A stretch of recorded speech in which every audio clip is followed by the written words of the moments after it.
I've trained clients to IFBB and Natural Pro Cards, to national and world records in powerlifting, and professional, Olympic, and CrossFit Games athletes.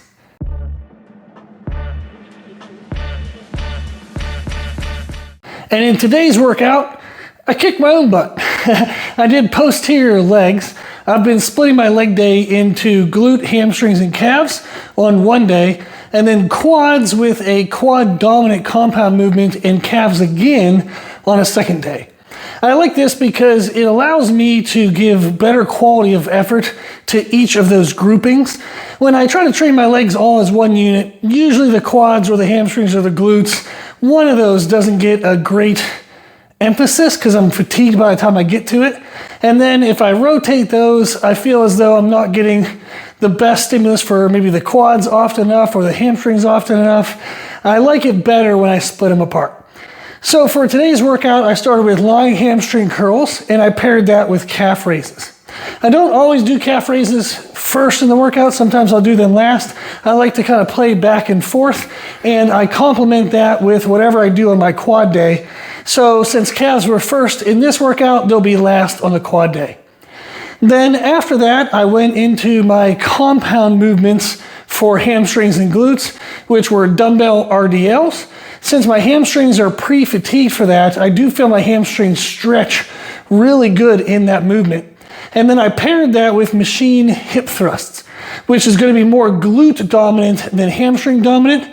So overall, it was a really good pairing. I started with the isolation on the hamstrings to pre-exhaust those to make sure that I needed a little bit less weight load on the dumbbell RDLs, which is a heavy compound movement.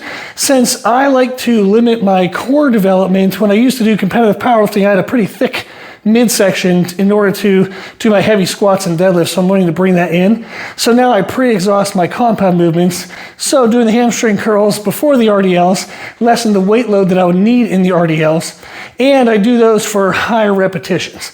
I focus more on a loaded stretch, more time under tension, and then I pair that with a heavier stimulus such as the hip thrust, which I was able to do for what I would feel is a heavy stimulus for sets of 10 with a pause at the top.